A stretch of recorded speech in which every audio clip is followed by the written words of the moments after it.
Morning, Trainiacs. We are 9 a.m. on a Saturday morning. That means that we're heading to do some open water swimming, followed by, a downed tree. Stormy out here. Followed by a trail run. And related to that trail run, I'm going to explain how to concoct the absolute perfect long run that isn't necessarily a long run. Quite enjoyable.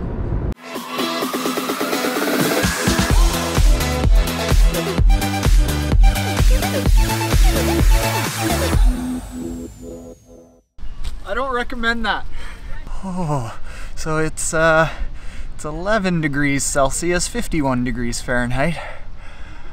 I look pale. That was just a 2,300 meter swim. And it started getting a little blustery out there.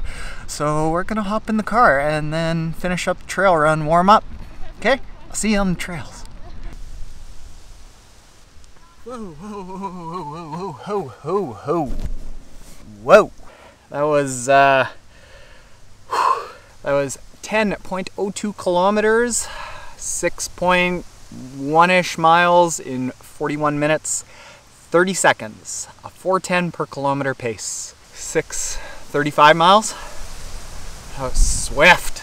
Okay, so executing a long run on a trail has a huge number of benefits. Number one, because you're moving side to side and you have to think about the placement of your feet, you're developing proprioception, the awareness of your body in space.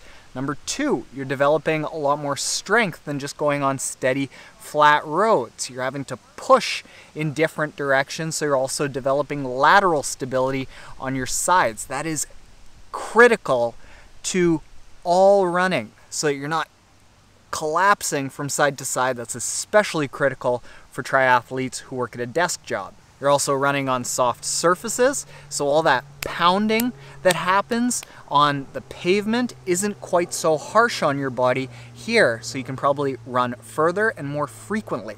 You're also doing intervals because you're changing speeds constantly, and those intervals are making you actually faster and stimulating mitochondrial growth in your muscles, so your muscles are able to process oxygen easier, and you've got foot speed changes. One of the biggest things that breaks us down over the course of a race is just a steady baseline pace, because our body kind of just fatigues with that one system being stressed the whole time.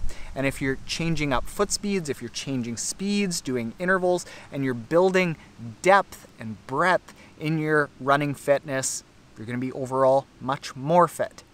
Here's how I want you to execute this long run. Because it's not just as easy as go out and run. Nothing's as easy as go out and run. I can't make it that easy. These videos would be like 45 seconds long. Okay, so whoa. Okay, so when you're doing this long run out on the trails, I want you to go out and focus on really good form, and that's a couple of things. Number one, I want you to be nice and tight in the core. I don't want you slouchy, which is really easy to do on trails because you're moving side to side and you want to throw your body around.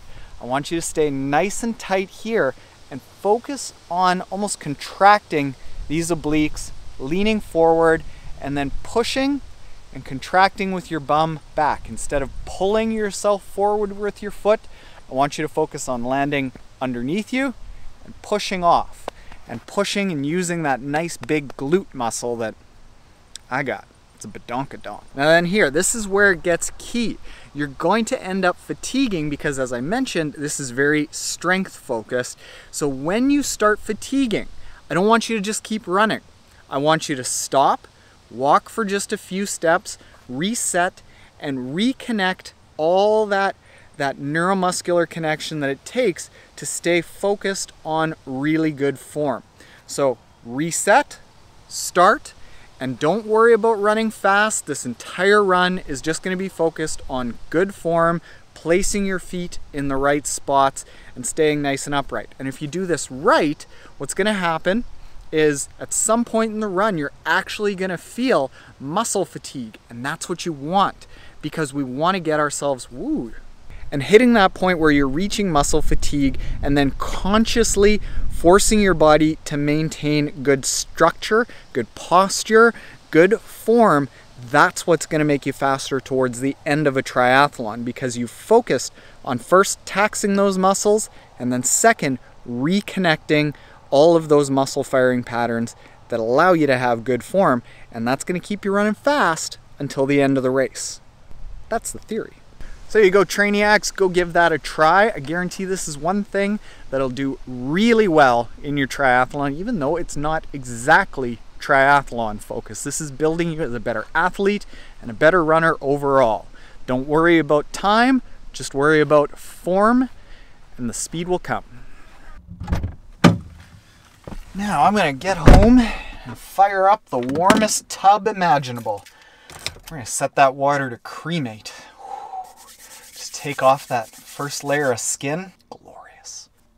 Later, Trainiacs. Hit the subscribe button if you aren't yet subscribed.